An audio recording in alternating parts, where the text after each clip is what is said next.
ACC 322. Financial Accounting Theory. Study Session 1. Introduction to Accounting Theory. Introduction. Accounting theory represents the capstone of your studies in financial accounting. This unit examines financial accounting from a theoretical perspective and provides a framework whereby contemporary accounting issues and practices can be evaluated. Overview of accounting theory. The accounting theory provides the knowledge of generally accepted accounting principles, contemporary issues, and other developments in the field. Accounting is not merely practiced processes and techniques. The theory is the soul of practice to the extent that without theory to animate it, practice is the mere mechanism. In addition, without a philosophical foundation, accounting becomes a patch collection of practice. Definition of accounting theory. More succinctly, Hendrickson offered two definitions of a theory which are appropriate here. 1. Is a coherent set of hypothetical, conceptual, and pragmatic principles forming the general framework of reference for a field of inquiry. 2. A theory is logical reasoning in the form of a set of principles that provide a general framework of reference by which accounting practice can be evaluated and guide the development of new practices and procedures. Theory can simply be defined as a statement of belief expressed in language. Whether the statement is accepted as a viable theory is dependent on how well it explains and predicts reality. This means that all theories need not predict. The process of theory construction. 1. Observation. 2. Defining the problem. 3. Formulation of hypothesis. 4. Experimentation or testing the hypothesis. 5. Verification. Characteristics of a good theory. A good theory should fulfill the following criteria. 1. It should explain or predict phenomena, they should be empirical. 2. Theories should be capable of being tested empirically. Theories, which fail tests are not of universal applicability, therefore, must be replaced by better or non-refutable theories. 3. External consistency implies that the theory should be consistent with theories in other disciplines. 4. A theory should be exhaustive so as to cover the full range of variations relating to the nature of the phenomena in the question. 5. Theories should be helpful in providing guidelines for research into empirical problems. Accounting theory and its nature. Accounting theory is the organized body of knowledge, which deals with order, reasons, relationships, objectives, and methods involved in the practice of accounting. Thus, according to Hendrickson, accounting theory may be defined as logical reasoning in the form of a set of broad principles that 1. Provide a general frame of reference by which accounting practices can be evaluated. 2. Guide the development of new practices and procedures. He further states that accounting theory may be used to explain existing practices to obtain a better understanding of them. Both the definitions of accounting theory given above underpin the use of theory as a guide to accounting practices.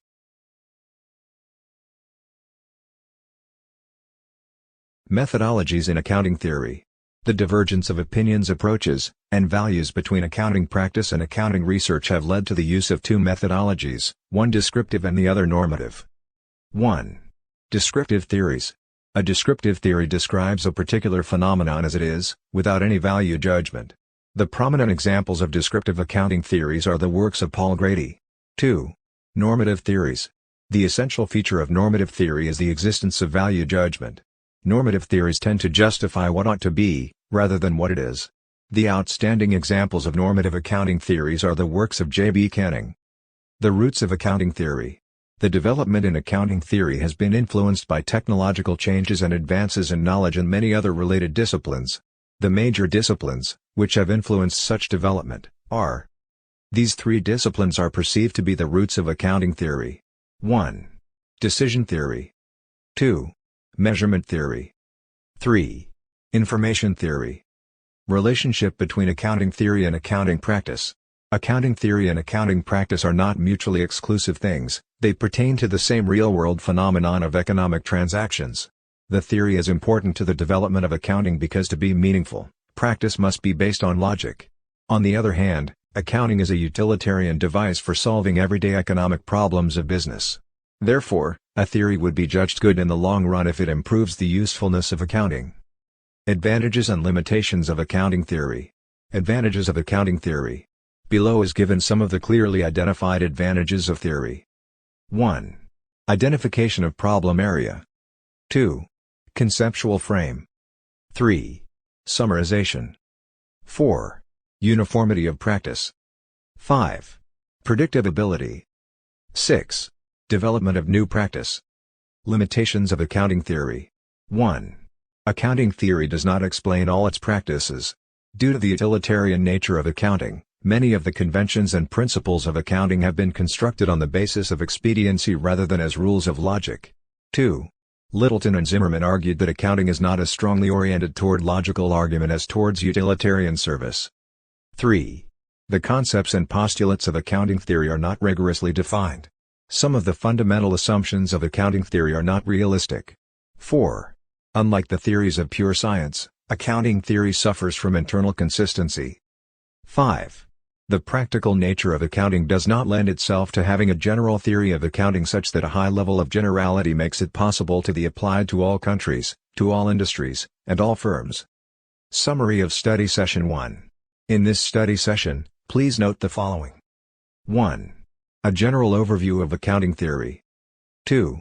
Areas covered include the meaning of theory, definition of accounting theory, the process of theory construction, characteristics of a good theory, nature of accounting theory, methodologies in accounting theory, the root of accounting theory, the relationship between accounting theory and accounting practice, and advantages and limitations of accounting theory.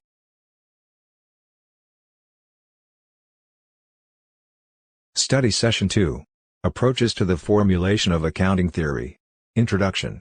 Modern accounting is a mode of thought, a manifestation of our charismatic thinking and evaluating, a tool designed to help master our economic struggle. It unfolded in its full breadth during the last 100 years and cannot be regarded as having exhausted its potential of technical as well as intellectual growth. Main content. The major such approaches, which range from trivial to sophisticated theories, have been identified to be the traditional approaches, as comprising non-theoretical or informal approach. 1. Practical. 2. Authoritarian. Theoretical or formal approach. 1. Inductive. 2. Deductive. 3. Ethical. 4. Sociological. 5. Mathematical. 6. Economic. Eclectic or combination approach and new approaches. 1. Practical approach. The practical approach is also referred to as the pragmatic approach, though it does not fully employ the formal rule of the pragmatic school of logicians. 2. Authoritarian approach. This approach is sometimes equated with the practical approach because of the common methodology, its theoretical grounding based on operational utility under the stamp of approval of the regulatory bodies. 3. Inductive approach. The inductive approach is least theoretical in nature because of its basic premise that accounting is what accountants do, therefore, a theory of accounting may be extracted from the practices of accountants. 4. Deductive approach. The deductive approach to the development of accounting theory begins with establishing the objective of accounting. 5. Ethical approach. The ethical approach does not constitute a major theoretical underpinning, though it certainly reflects a paradigmatic change in the accounting objective that was taking place around the world. 6. Sociological approach. The center of gravity of the sociological approach to accounting theory is reflected in the proposition that accounting has the responsibility to transcend the internal viewpoint of a private firm and develop information, which portrays a private firm's role in, and contribution to society. 7. Mathematical approach. The mathematical approach to the formulation of accounting theory culminates in the axiomatic formulation of its contents to grasp the logical structure of accounting. In this approach, mathematical symbols are given to certain ideas and concepts. 8. Economic approach. While the ethical approach focuses on the concept of fairness and the sociological approach on the concept of social welfare, the economic approach to the formulation of accounting theory emphasizes the macro and microeconomic welfare of the affected parties arising from the proposed accounting technique. Eclectic or combination approach. While in a purely deductive approach the objective is to develop a statement of basic accounting theory based on a cohesive set of hypothetical, conceptual, and pragmatic principles to form a general frame of reference for the study and practice of accounting, the inductive approach is characterized by operational utility based on observable relations among isolated economic events as the basis of this theory. Such an approach is particularly useful in the absence of a universally accepted accounting theory. 1. Events approach. 2. Behavioral approach. 3. Predictive approach. Summary of Study Session 2. In this study session, please note the following. 1. The various approaches adopted in formulating accounting theories. 2. The formal or theoretical, informal or non-theoretical, and eclectic approaches to the formulation of accounting theory. Study Session 3. Meaning of Conceptual Framework. Introduction. This study session is designed to give you an insight into the meaning of the conceptual framework for reporting and accounting because this forms the bedrock upon which accounting standards are set. At the end of this study session, you would have been exposed critically to the meaning of the conceptual framework. Meaning of Conceptual Framework.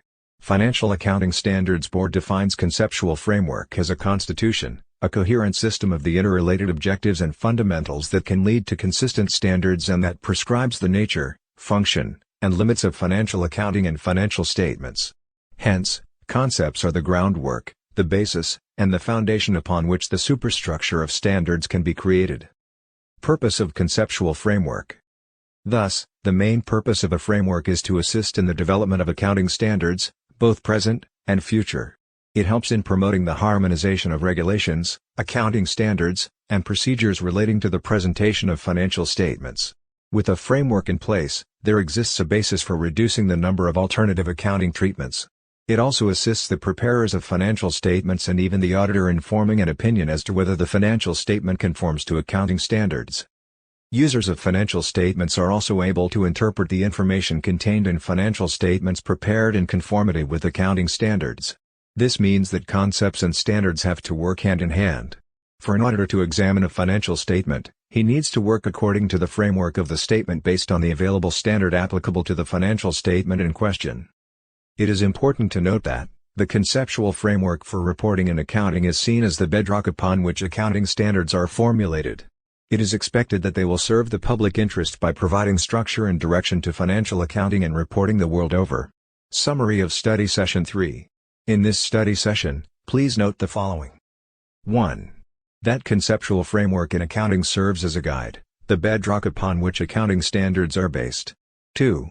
That the first attempt at developing a conceptual framework was made by the American Institute of Certified Public Accountants, ACPA. Study Session 4. The TRUEBLOOD Report, 1973. Introduction. This study session is designed to give you an insight into the TRUEBLOOD Report of 1973. It will bring to your view the 12 objectives of financial reporting and the 7 qualitative characteristics that financial statement information should possess. TRUEBLOOD Report, 1973. In view of the criticisms of corporate financial reporting and the realization that a conceptual framework of financial accounting and reporting was needed, the American Institute of Certified Public Accountants formed 2 study groups in 1971. The groups are: 1. The study group on the establishment of accounting principles was headed by Francis M. Wheat, and it was its recommendation that led to the establishment of the Financial Accounting Standard Board. 2. The study group on the objectives of financial statements headed by Robert M. TRUEBLOOD. The report of the second group is called the TRUEBLOOD Report, which was published in October, 1973. This committee was asked to consider the following 4 questions. 1. Who need financial statements? 2. What information do they need? 3. How much of the needed information can be provided by accountants? 4. What framework is required to provide the needed information? Objectives of financial reporting. The TRUEBLOOD Report discussed 12 objectives of financial reporting. They are decision-making, financial statement, cash flow, earnings, management ability, disclosure, and statement of financial position. Others are uncompleted transactions, expected information, forecast, governmental and social concern objectives. They are listed below. 1. Decision-making. 2. Financial statement. 3. Cash flow. 4. Earnings. 5. Management ability. 6. Disclosure. 7. Statement of financial position. 8. Uncompleted transactions. 9. Expected information. 10. Forecast. 11. Governmental objectives. 12. Social concern objective. The report also presented 7 qualitative characteristics which the financial statement information should possess in order to satisfy user needs. They are relevance and materiality, substance rather than form, reliability, freedom from bias, comparability, consistency, and understandability. The TRUEBLOOD Report of 1973 was born as a result of the work of the study group on the objectives of financial statements headed by Robert M. TRUEBLOOD, which was set up by the American Institute of Certified Public Accountants. Summary of Study Session 4. In this study session, please note the following. 1. That the TRUEBLOOD report discussed the 12 objectives of financial reporting. 2. That the TRUEBLOOD report also presented 7 qualitative characteristics which the financial statement information should possess in order to satisfy user needs. 3. That the TRUEBLOOD report suited the American environment because the stock market in the United States was well developed. Study Session 5. The Corporate Report, London, 1975. Introduction. This study session is designed to give you an insight into the Corporate Report of London 1975. It will bring to your view the 7 desirable characteristics of a corporate report and the additional financial statements that were suggested by the report. The Corporate Report, London, 1975. In the light of modern needs and conditions, the scope and aims of published financial reports had to be re-examined. According to Porwal, this review was meant to 1. Determine the public accountability of economic entities of all kinds, especially business enterprises. 2. Establish a set of working concepts as a basis for financial reporting. 3. Identify the persons or groups to whom published financial reports should be prepared. 4. Consider the most suitable means of measuring and reporting the economic position, performance, and prospects of undertaking for the purposes and persons identified. Philosophy of the report. The basic philosophy of the report was that financial statements should be appropriate to their expected use by the potential users. The report assigned responsibility for reporting to the economic entity having an impact on society through its activities. They are relevance, understanding, reliability, completeness, objectivity, timeliness, and comparability. It suggested the need for the following additional statement. 1. A statement of value added. 2. An employee report. 3. A statement of money exchanges with the government. 4. A statement of transaction in foreign currency. 5. A statement of future prospects. 6. A statement of corporate objectives. Finally, it is pertinent to note that the major reason for the Stamp Report of 1980 was because the political environment in Canada was diverse as a result of the 2 official languages, English and French, spoke there. Summary of Study Session 5. In this study session, please note the following. 1. Corporate report cited 7 desirable characteristics which financial statements should possess. 2. It suggested the preparation of additional financial statements. 3. It emphasized a more socially accountable role for accounting. Study Session 6. The Stamp Report, Canada 1980. Introduction. This study session is designed to give you an insight into the Stamp Report of Canada 1980. It will bring to your view the nature of the Stamp Report and the criteria it set out for financial statements to meet. The Stamp Report, 1980, Canada. The objectives Stamp Report are: 1.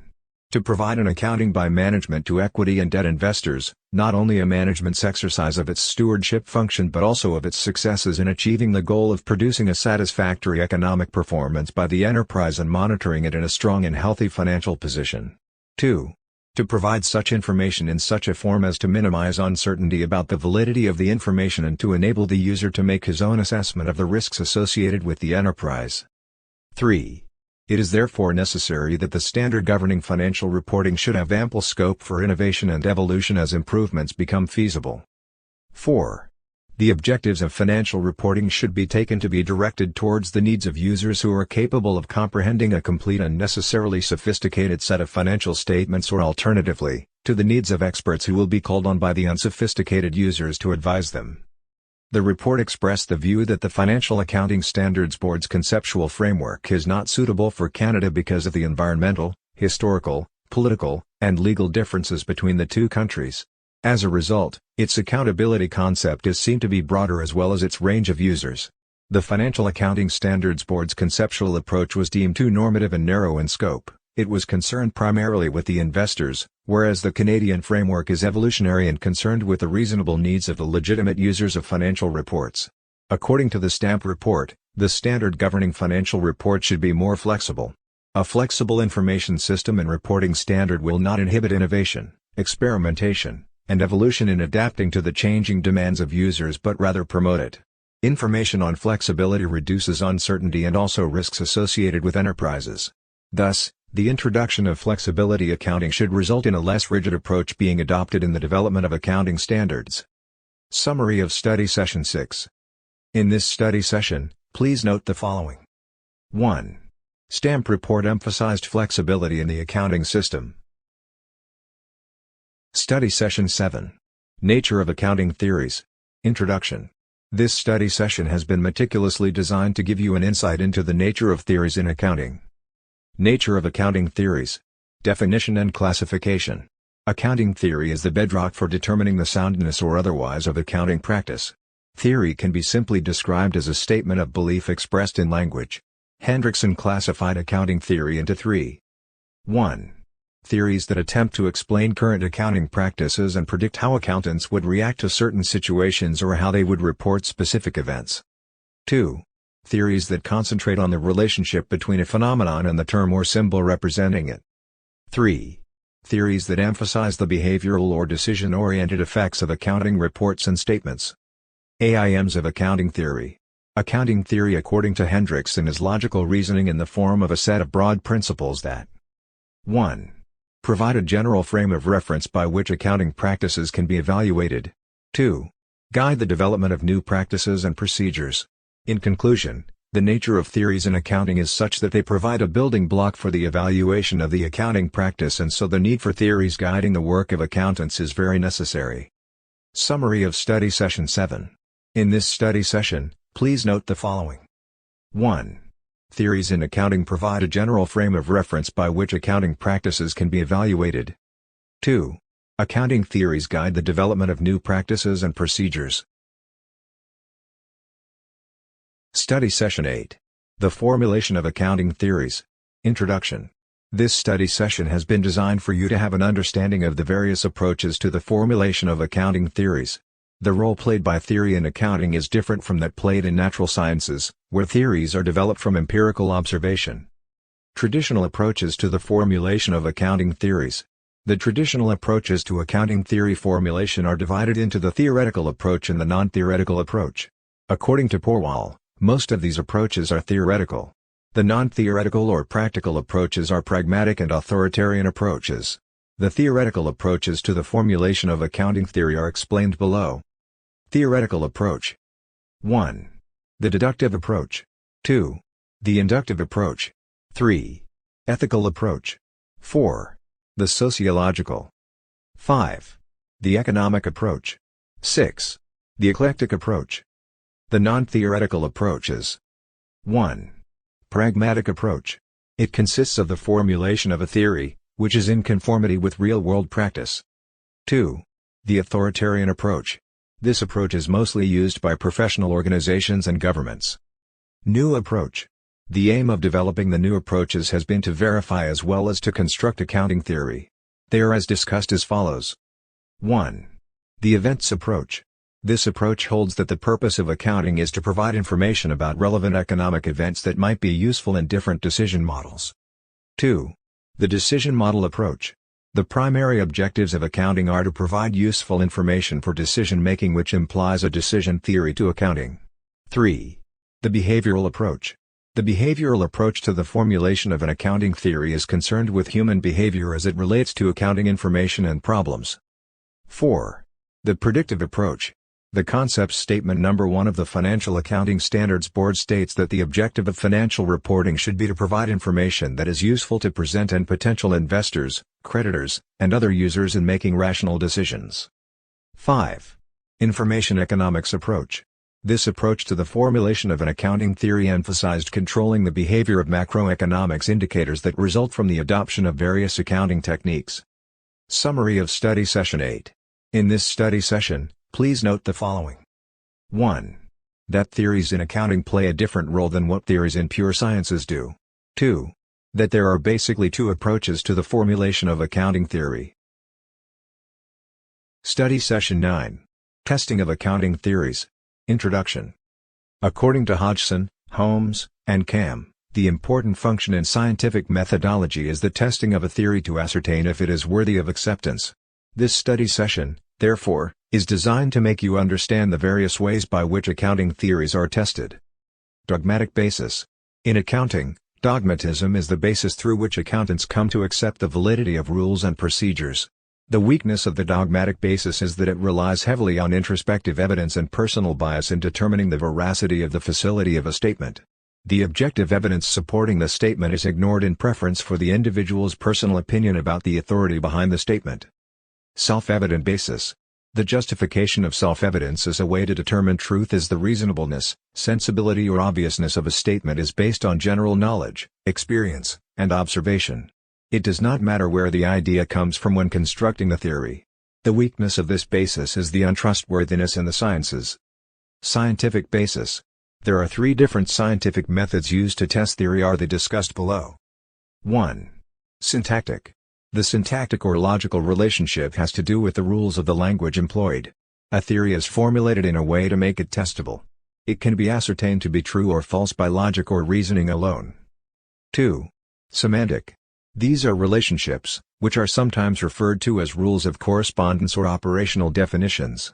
Semantics concern the relationship of a word, sign, or symbol to a real-world object or event, and it is the semantic relationships that make a theory realistic or meaningful. 3. Pragmatics. The pragmatic relation pertains to the effect of words or symbols on people. The overall theory of accounting should have a pragmatic orientation. How does the accounting concept of the real world affect people's behavior?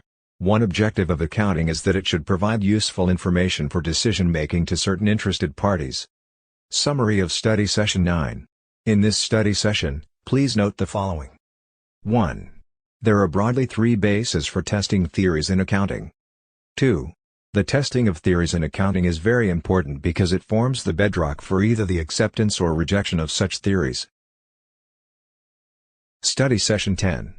Legal and Regulatory Framework of Accounting Theory in Nigeria. Introduction.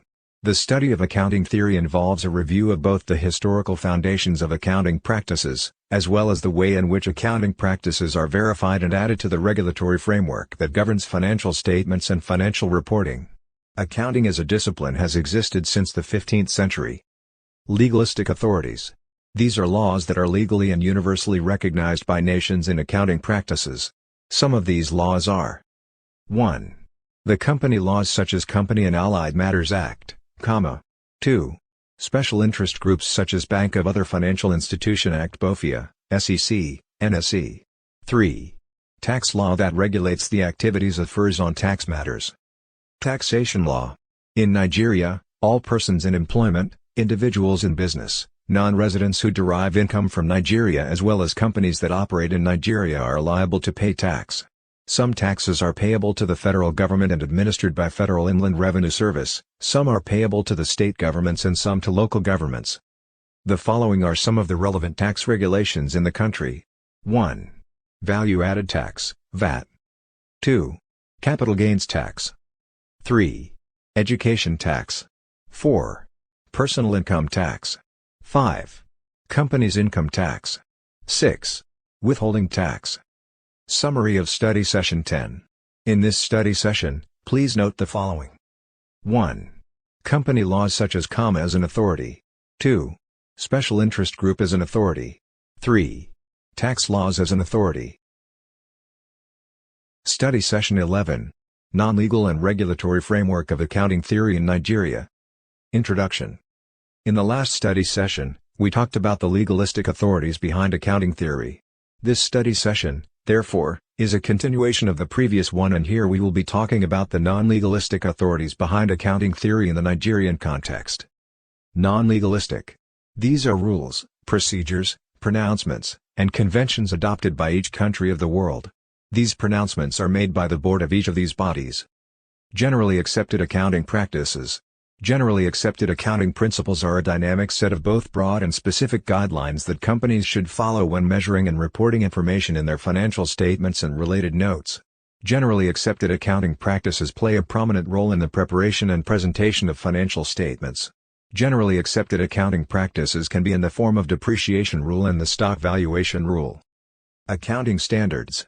Standards are rules comprising of best practices issued from time to time by a duly empowered body. The standards-setting organizations function by reviewing existing accounting principles and practices and recommending the best through a standard. The Nigeria Accounting Standards Board, like all other standard-setting bodies in the world, is independent of the profession of accounting. The Institute of Chartered Accountants of Nigeria, ICAN. The Institute of Chartered Accountants of Nigeria was established by an Act of Parliament, No. 15, of 1965. The Act charged the Institute with the following onerous responsibilities. 1. Determining what standards of knowledge and skill are to be obtained by persons seeking to become members of the accountancy profession, and raising these standards from time to time as circumstances may permit. 2. Securing, in accordance with the Act, the establishment and maintenance of a register of fellows, associates, and registered accountants entitled to practice as accountants and auditors, and the publication from time to time of lists of those persons. 3. Performing through the Council under this Act the functions conferred on it by this Act, Section 1 of 1965 ICAN Act. This Act and the provisions therein effectively granted ICAN the monopoly of accountancy practice in Nigeria. The Association of National Accountants of Nigeria, ANAN. The decree recognizing the Association of National Accountants of Nigeria was signed on August 25, 1993. The decree empowered the body with the general duty of advancing and regulating the accountancy profession. Specifically, ANAN is charged, by virtue of Section 1 of the 1993 ANAN Decree, with the duty of 1. Advancing the science of accountancy, in the decree referred to as the profession. 2. Determining the knowledge and skill to be attained by persons seeking to become registered members of the profession, and reviewing those standards from time to time as circumstances may require. 3. Promoting the highest standard of competence, practice, and conduct among the members of the profession. 4. Securing, in accordance with the provisions of this decree, the establishment and maintenance of a register of members of the profession, and publication from time to time of lists of these persons. 5. Doing such things as may advance and promote the advancement of the profession in both the public and private sector of the economy. 6. Performing through the council established under Section 3 of this decree, the functions conferred on it by this decree. Summary of Study Session 11. In this study session, please note the following. 1. The non-legalistic authority, generally accepted accounting principles, accounting standards, pronouncement by professional accounting bodies, Institute of Chartered Accountants of Nigeria and National Association of Accountants. A. Hodgson, S. Holmes and V. Cam. Accounting Theory. John Wiley & Sons, Auckland, New Zealand Companies and Allied Matters Act, CAMA, 2004. Study Session 12. Historical Development of Accounting. Introduction.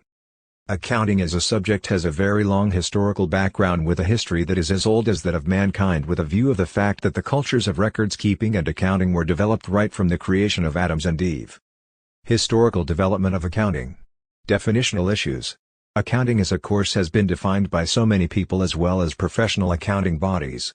The definition that seems to be more embracing is the one given by the American Accounting Association, AAA, in 1966, who defined it as the process of identifying, measuring, and communicating economic information to permit informed judgments and decisions by users of the information. This definition, which is only one out of many other similar definitions, emphasized the fact that accounting is a language of business, and like all other languages it has its vocabularies, terminologies, and conventions, and, because of these, it has its own difficulties of interpretation and understanding. The AAA definition reveals some silent features which are necessary for a good knowledge of accounting. 1. Identification of transactions and their classifications into relevant books of original entries and ledger accounts. 2. Measurement of economic activities by way of preparation of a statement of affairs, and final accounts, trading, profit and loss account, and balance sheet in accordance with statutory and institutional requirements. 3. Communication of economic information by way of releasing or publishing financial statements for the consumption of various users. 4. Aiding decision-making, which can be economic, political, or social in nature through the choice between alternatives. 5. Users of accounting information, which can be internal, management, directors and other employees, and external, shareholders, creditors, government, potential investors, analysts. History of accounting in Nigeria. The institutionalization of accounting started in Britain, from where accounting was imported to Nigeria. During the pre-independence period in Nigeria, especially before the establishment of the colleges of arts and sciences, particularly the one in Ibadan, people who wanted to enroll in the accounting profession had to be trained through articleship. This meant that they had to be attached as apprentices to those in the profession already. In 1960, the University of Nigeria Nsukka started offering courses in accounting. The Ahmadu Bello University, Zaria, and the University of Lagos joined in offering accounting courses from 1962. Other Nigerian universities and many polytechnics follow suit in the later years. Together they produce a large number of accounting graduates, B, SC, and HND holders year in year out. In 1960, specifically on 17 November, some Nigerians who had some professional training in accounting from different parts of the world got together and formed an association called the Association of Nigerian Accountants. This was the first attempt at forming a national and indigenous accountancy professional body in Nigeria. It included people working in companies, industries, government offices. The association was formed with the view to provide and maintain a high standard of accounting in Nigeria. The association was granted official recognition by the federal government of Nigeria on 28 September 1965 with the name Institute of Chartered Accountants of Nigeria, through an Act of Parliament, Act No. 15 of 1965. ICANN was then inaugurated on 21 October 1965. From then onwards to August 1968, the institute was granted automatic membership status to deserving individuals. Accounting graduates from a recognized but non-accredited university would only be exempted from the foundation stage. Other exemption guidelines and much more information about the institute are contained in its students' regulations and syllabuses. Since 1981, another accountancy body, the Association of National Accountants of Nigeria, had been working hard to be registered and obtain recognition from the government. It was on 25 August 1993 that the association was granted its charter by Decree No. 76 of 1993. It became the second recognized body of accountants in Nigeria. The Nigerian Accounting Teachers Association, now called the Nigerian Accounting Association, was formed in 1972 and inaugurated on 19 March 1974. Its objective is to contribute, through research and education, to the improvement of the accounting profession and accounting education in Nigeria. Only accounting lecturers are qualified to be members of NAA, and they are entitled to use the association's acronyms such as FNAA, AMNAA based on their qualifications and commitment to the activities of the association. The idea is to make the association fully professional in line with what obtains in other countries of the world, like the USA, Australia, Canada. The professional training, development, and control of accounting practice will be carried out by the recognized accounting professional bodies in conjunction with universities and polytechnics. There is, therefore, the need for healthy competition. Other accounting-related professional bodies or associations in Nigeria. There is the Chartered Institute of Taxation of Nigeria, CITN, recognized by a 1992 Act, the Chartered Institute of Stockbrokers, CIS, also recognized since 1992, and the Chartered Institute of Bankers of Nigeria, CIBN. These are fully recognized accounting-related bodies. In the pipeline, there is the Institute of Certified Public Accountants of Nigeria, ICPAN, Institute of Cost and Management Accountants, ICMA, Institute of Treasury Management of Nigeria, ITMN, Institute of Cost Management ICM. All this goes to show that accounting is a very popular discipline in Nigeria and beyond. Historically speaking, accounting bears the best origin than any other profession in the world, in view of the fact that the first thing Adam and Eve were asked to do by their Creator was to account for what they did in heaven. It is also marked by the record-keeping assignment on the angels of God on the goings-on in this world. It is also enjoying the credit of the only profession that would be brought to play in the hereafter, as everybody would stand before God to account for what he or she has done on earth. Summary of Study Session 12. In this study session, please note the following. 1. The main features of accounting, derived from its comprehensive definition, its historical development from time immemorial, its history in the Nigerian economy. 2. The trend it is taking in Nigeria, going by the proliferation of accounting and related bodies that are now existing in the country,